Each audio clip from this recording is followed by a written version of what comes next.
queridos, tudo bem? Eu sou a professora Cristina Braga, de Língua Portuguesa, e nós estamos aqui no canal conversando sobre o livro Triste Fim de Policarpo Quaresma, de Lima Barreto. Você já deve ter visto aqui um vídeo com a visão geral da obra. Também existe outro falando dos capítulos da primeira parte do livro. Outro falando dos capítulos da segunda parte do livro. E hoje nós vamos falar um pouquinho da terceira e última parte do livro.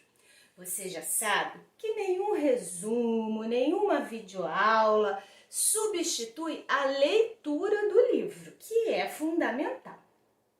Mas aqui nós já temos algumas informações que vão animar você a ler rapidinho o livro Triste Fim.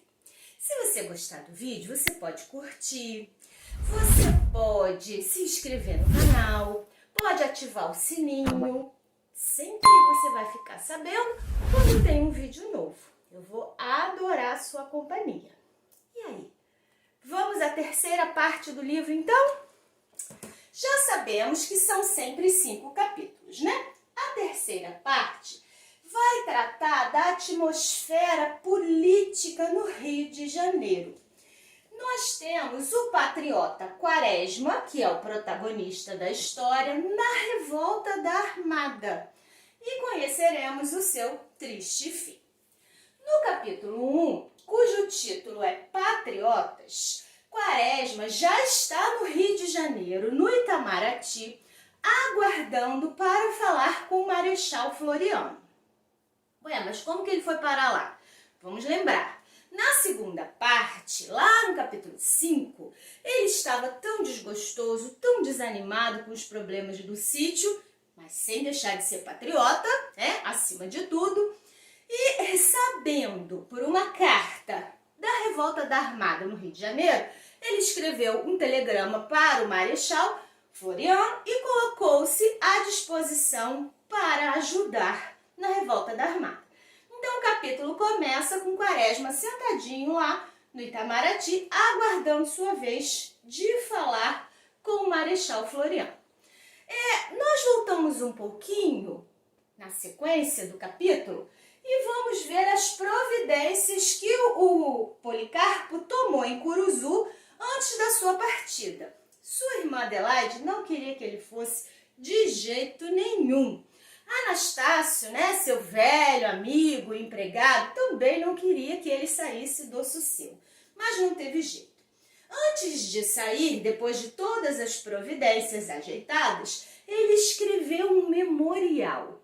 Exatamente, Quaresma escreveu um memorial. Qual era a temática desse documento? Propor ao Marechal Floriano Peixoto reformas agrícolas, estratégias, providências. E Policarpo fez tudo isso baseado nas próprias experiências, né? Tudo que ele passou ali no campo para conseguir vender os seus produtos. Então, preparou o memorando e foi embora para o Rio de Janeiro. Enquanto o Quaresma está aguardando para falar com Floriano, porque existem muitas pessoas ali, várias reflexões aparecem. O narrador vai falar muito para nós desse Marechal Floriano Peixoto e nós vamos perceber esse tom ácido de Lima Barreto.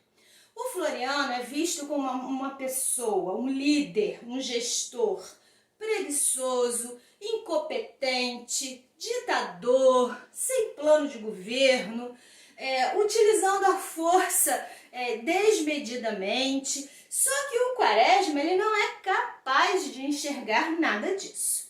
Chega a vez de Floriano atender Quaresma. E Floriano reconhece Quaresma e pergunta para ele: Major, quanto tempo? Saiu do arsenal, não é? Andou por onde? E o Quaresma vai explicar tudo o que aconteceu na vida dele, né? Desde a sua ida para o hospício, a sua mudança para o sítio. Aproveita para entregar o memorial, o documento que ele produziu, para o Floriano. O Floriano, Marechal Floriano, diz que vai dar um jeito ali, né, na situação do Quaresma, e nessa conversa chega o Bustamante. Bustamante a gente conhece, daqueles militares, era major, mas agora já é tenente-coronel. E o Bustamante vai pedir ao Floriano algumas providências para o seu pelotão, seu batalhão. E o Floriano diz que vai ajeitar sim o que ele quer, que é para ele falar com uma pessoa. Depois ele diz assim, não, eu vou mandar um bilhete. Rasga a folha do memorial do Floriano, escreve um bilhete e entrega ao Bustamante. Olha só a importância que o Floriano deu ao documento que ele acabara de receber. E acaba falando para o Bustamante assim, o Quaresma está aqui, aproveita no seu batalhão. Vê aí, conversa com ele, combina. E os dois saem da presença do Marechal Floriano. O Bustamante vai conversando com o Quaresma e vai perguntando, né? O que ele pretende fazer, que cargo ele gostaria de ter. Depois ele diz, não, eu já sei que o senhor é major. Ele conta que a história não é bem essa, mas que ele é conhecido como major. E o Quaresma ainda conversa com o Bustamante e diz, o senhor não está se lembrando de mim? Eu o conheço, da casa do Albernaz, das modinhas do Ricardo. E o Bustamante não quer muita conversa não, né? Porque está preocupado com seu cargo de comandante do batalhão. E eles acertam tudo. E o Quaresma, ele sai dali e se dirige à casa do Albernaz. O Albernaz, general Albernaz, pai daqueles filhos todos, que era vizinho do Quaresma, né? Todo mundo lembra.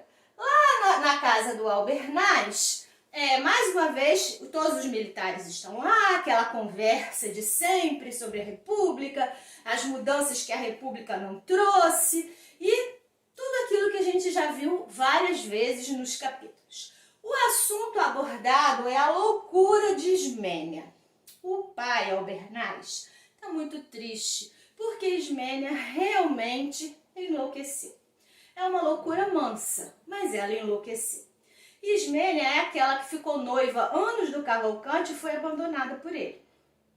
Só que ela é uma das mulheres representantes da mulher do final do século XIX que foi criada para casar. Esse é o seu papel social. O casamento não acontece e ela sucumbe. Saindo da casa do Albernaz, o Quaresma vai até a casa de Olga, a sua filhada, lá em Botafogo, na Zona Sul. Quando chega à casa de Olga, né, eles matam a saudade, conversam bastante e ficamos sabendo um pouquinho mais da vida do marido de Olga, que é o Borges. Vai de mal a pior na sua empáfia, na sua necessidade de fama e aprovação. Agora ele está empenhado em um truque intelectual. Ele traduz artigos para o clássico, ou seja, ele pega um texto qualquer, tipo ferimentos de guerra, e inverte os termos da oração, salpica vírgulas, troca palavras comuns por palavras mais difíceis e acha que fez um texto maravilhoso. E é aclamado por isso. Mais um dos seus truques intelectuais. Nós conhecemos tudo isso, existe lá uma conversa entre eles e o major acaba voltando para o quartel. Quando ele volta para o quartel, ele vê que muitos soldados estão sendo recrutados, muitas pessoas estão sendo chamadas para servir a pátria e não são necessariamente voluntários, né, gente? Eles são, assim, obrigados a fazer aquele serviço. E o Quaresma, ele vê muita confusão, uma pessoa gritando, chorando, se descabelando, que não quer de jeito nenhum ficar ali. Quando ele chega mais perto, ele descobre que se trata de Ricardo. Ricardo, gente, Ricardo, coração dos outros. O tocador de modinhas, seu amigo, foi recolhido ao seu destacamento, porque o Quaresma, ele já é o comandante daquele destacamento. E Ricardo está lá, muito, assim, desconcertado, porque ele não quer, de jeito nenhum, participar dessa revolta. E pior ele fica quando lhe tiram o violão. E é assim que termina o capítulo 1. Vamos ao capítulo 2. Capítulo 2 tem como título Você, Quaresma, é um visionário. O Ricardo está lá naquelas condições, né, que nós acabamos de ver, e ele faz um pedido a Quaresma, que por favor lhe restitua o violão. O Quaresma vai pedir ao Bustamante, que é o seu superior, e eles relevam e Quaresma consegue devolver o violão para Ricardo, e assim ele se acalma. Nós conhecemos o cotidiano da revolta, os tiros de canhão, os desmandos. Na verdade, são muitas ordens, muita gente para mandar e pouca gente para obedecer. No destacamento de Quaresma existem 40 praças, quer dizer, 40 homens. Mas na verdade trabalham 2, o Quaresma e o Polidoro. De vez em quando aparece lá o Tenente Fontes, que tem mais pose do que trabalho. Ele é noivo de Lalá. Lalá é uma das filhas do Albernaz. Então, acontece lá um incidente com o canhão, ninguém sabe manejar o canhão, acabam atirando, dá uma confusão danada, porque o lugar é atacado e o Tenente Fontes acaba aparecendo. Afinal de contas, né, era a responsabilidade dele cuidar dos canhões. O Ricardo, ele faz um pedido a Quaresma, que ele possa tocar o violão nas horas em que eles não estivessem ocupados, porque ele não consegue viver sem cantar e sem tocar. Se ele podia, na hora de folga, na hora que eles não estão fazendo nada, e se ele podia tocar e cantar para o grupo, para os soldados. E o Quaresma fica meio receoso, mas ajuda o amigo e diz que não tem problema. O caso é que o Tenente Fontes, de vez em quando aparece lá, flagrou o Ricardo tocando violão, cantando para os soldados na hora do expediente. Olha, foi uma confusão.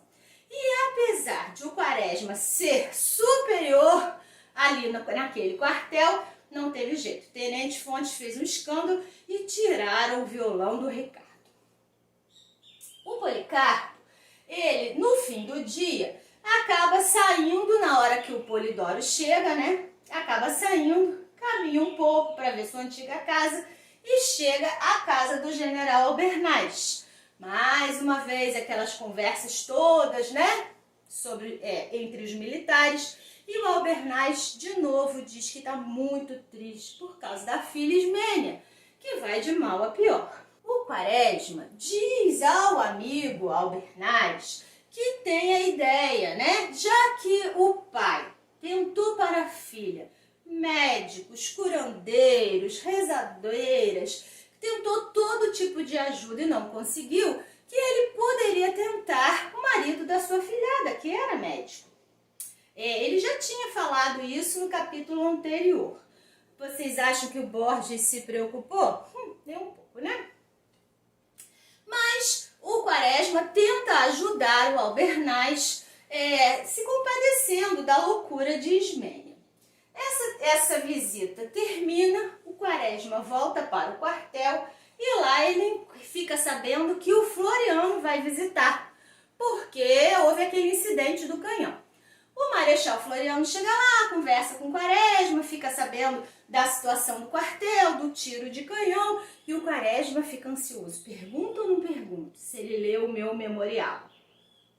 Será que ele gostou das minhas reformas agrícolas? Existem ali ideias para transformar o Brasil num celeiro. Aqui existem terras férteis, mas há muitos impedimentos. E ele fica naquela angústia. E no finalzinho do capítulo ele pergunta para o Floriano: você leu o meu memorial? E a resposta de Floriano é o título do capítulo. Você, Quaresma, é um visionário. O Marechal Floriano não acredita em nada daquilo, não está preocupado também em cuidar das terras do país. Aliás, ele não está preocupado em cuidar de nada, né? E o Floriano fica entristecido no final do capítulo. Vamos ao próximo, capítulo 3.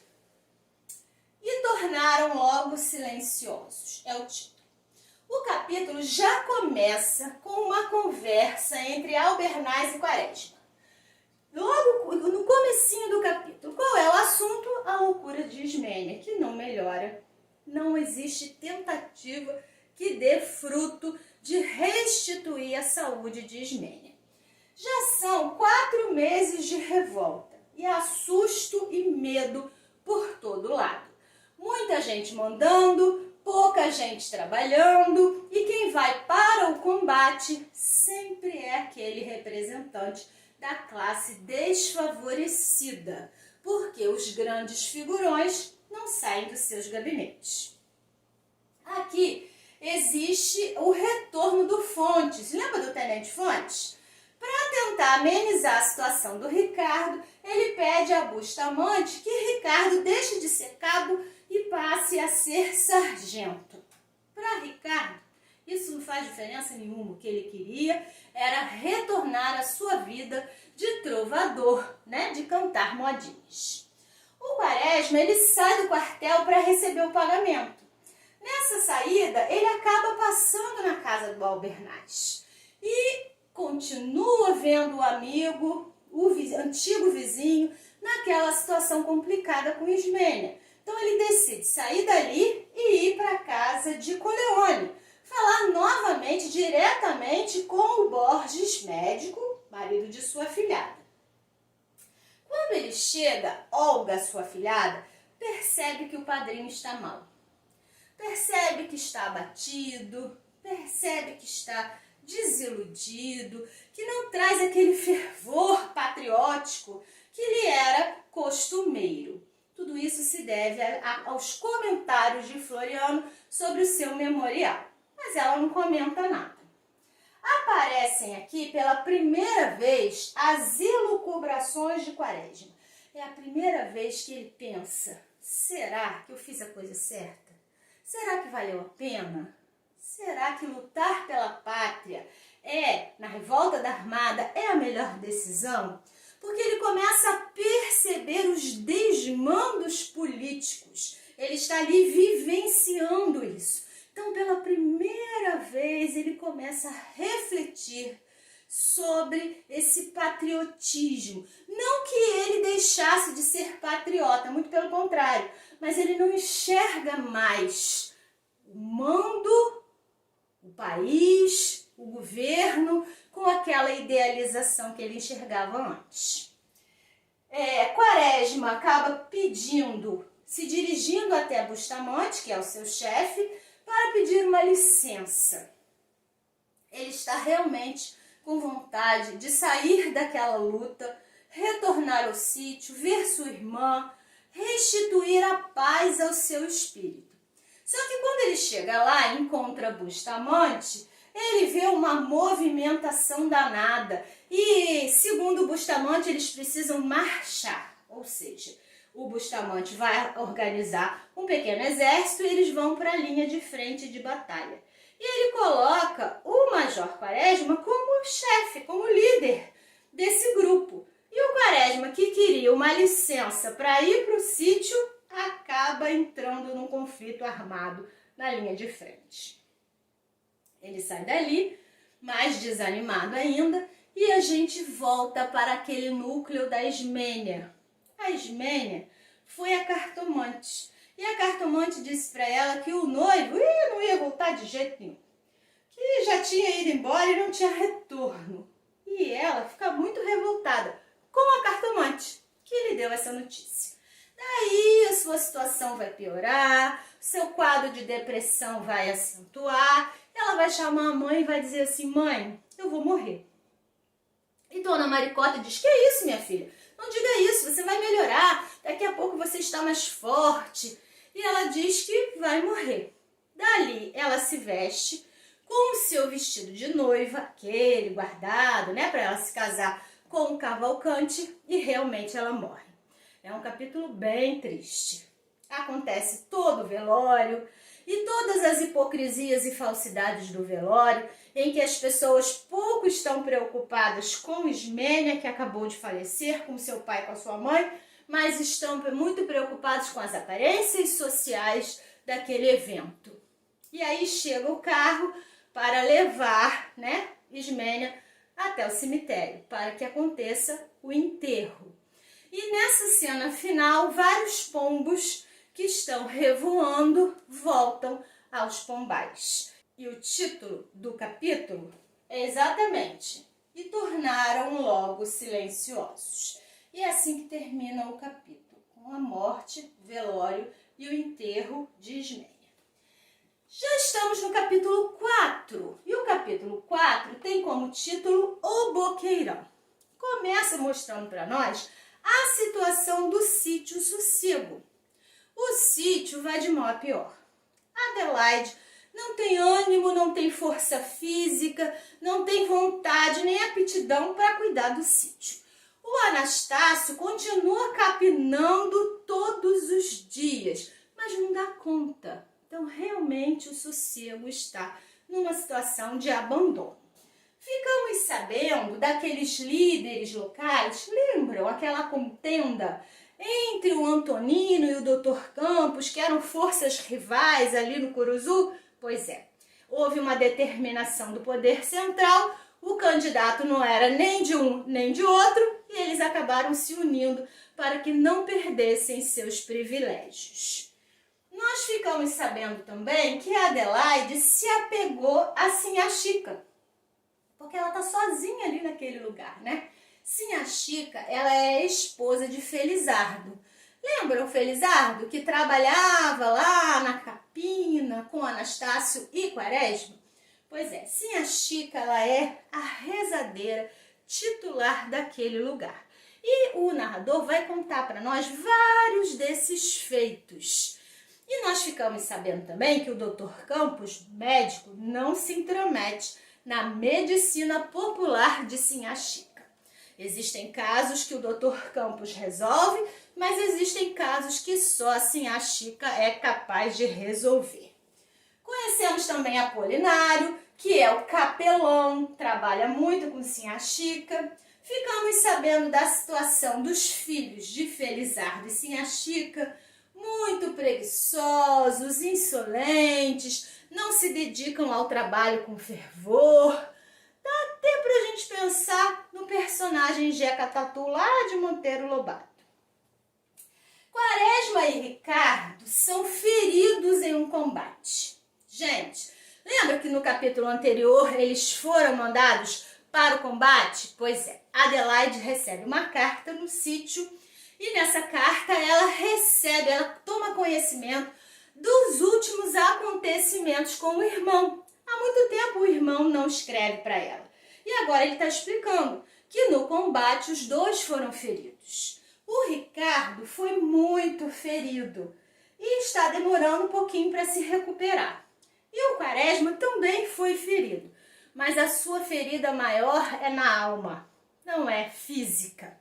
Ele está muito decepcionado com toda aquela situação da revolta e da condução do país na situação política. Já são 7 meses de revolta e ela está chegando ao fim. O Albernaz e o Caldas estão muito tristes com o fim da revolta. Tanta gente morrendo, tanto medo, tanto gasto, e eles estão tristes porque vão perder os seus privilégios pessoais, né? As suas comissões, os seus cargos e tudo mais. Existe o relato de uma missa de falecimento, de 7º dia, de um senador, e o relato de toda a hipocrisia das pessoas que vão à missa só com o objetivo de aparecer nas colunas sociais. Quaresma está se recuperando na Ilha das Enxadas e Ricardo na Ilha das Cobras. Quaresma tem alta, né? Ele melhora e ele vai trabalhar como carcereiro. Carcereiro, gente, ele vai cuidar dos presos. A batalha acabou, o lado que perdeu, né, eles foram presos e Quaresma passou a ser o carcereiro que tomava conta desses presos na Ilha das Enxadas. Quaresma fez de tudo nessa revolta, né, gente?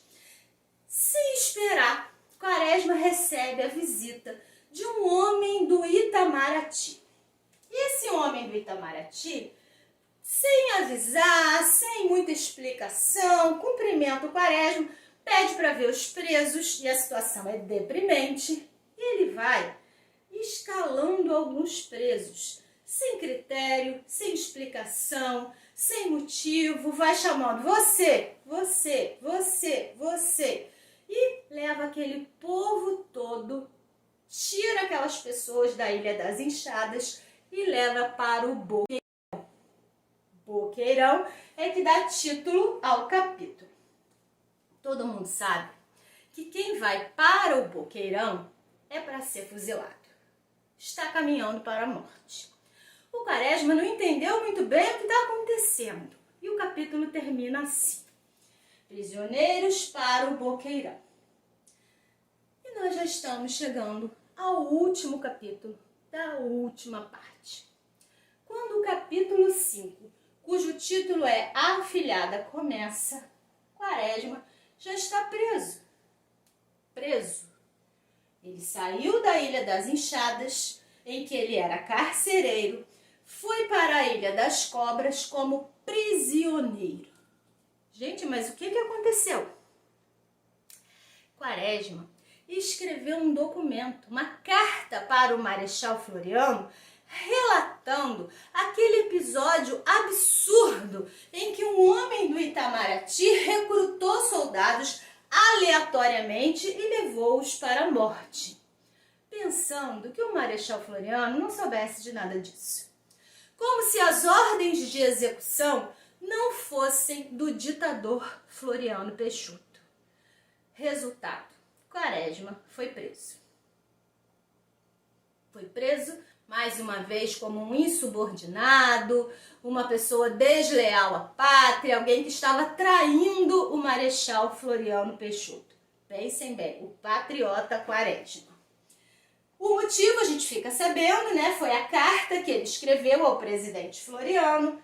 E o Quaresma, ele começa a fazer indagações, reflexões. Aqui, gente, existe uma retrospectiva. É um capítulo importantíssimo. E o Quaresma começa a fazer um balanço da sua vida. Toda a dedicação que ele deu ao estudo da pátria, toda a dedicação que ele deu aos livros, à leitura, a vida metódica que ele levou, desde a época do estudo do folclore, do estudo do Tupi-Guarani, da sua dedicação às terras brasileiras, da sua dedicação à pátria, e ele começa a analisar tudo isso e pensar, valeu a pena? Será que valeu a pena? E após essas reflexões, gente, Quaresma chora. Porque agora ele está preso como traidor da pátria, prestes a ser fuzilado. O Ricardo, coração dos outros, seu amigo, sabe da prisão de Quaresma. E ele vai tentar de todo modo pedir ajuda para que o Quaresma seja libertado, para que ele não seja fuzilado, porque ele não é um traidor da pátria. Muito pelo contrário, é um dos homens mais patriotas que o Ricardo já conheceu, íntegro de caráter, honesto, trabalhador. E o Ricardo vai tentar várias providências para libertar o amigo. Primeiro ele vai ao Genelício. Genelício é aquele que casou, lembra? O Ricardo foi cantar modinhas no casamento dele. O Genelício, bajulador, interessado nas aparências, despreza o Ricardo e não dá ajuda nenhuma. Depois ele vai tentar o Albernaz. O Albernaz é o pai da Ismênia, vizinho de Quaresma. Quaresma tentou ajudar Albernaz com a doença da filha Ismênia. E Albernaz diz, não posso fazer nada. O Floriano não quer saber de ajudar esse traidor.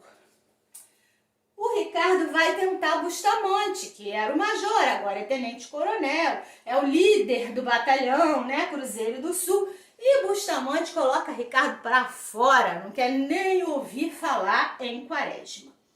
Ricardo, sem saber o que fazer, pensa em Olga, a afilhada. Vai até a casa de Olga. Olga fica pensando, mas o que eu posso fazer? Eu quero ajudar o padrinho, mas eu não sou bem relacionada. As minhas amigas não vão querer intervir nessa situação. E o Ricardo fica, será que o seu marido não pode ajudar? Aí Olga, Sem nenhuma chance, né? E Olga, depois de pensar um pouco, diz assim, já sei. O Ricardo ainda pergunta, você não pode ir lá falar com o Floriano? E a Olga diz, eu vou. Começa a se arrumar para se dirigir com o Ricardo até o Itamaraty para conversar com o Marechal Floriano, interceder pelo seu padrinho Quaresma, e o marido de Olga chega com a intenção de proibir que ela saísse. Num momento de muita altivez, de empoderamento mesmo, Olga diz, eu vou porque eu devo, eu vou porque eu quero e eu vou porque eu estou no meu direito de ajudar o meu padrinho. E assim, o marido Borges não esperava aquela reação, né? Fica inerte e saem Olga e Ricardo Coração dos Outros na tentativa de uma conversa com o Marechal Floriano para tentar libertar o Quaresma da sua sentença de execução como traidor da pátria. Já estamos chegando à última página do livro.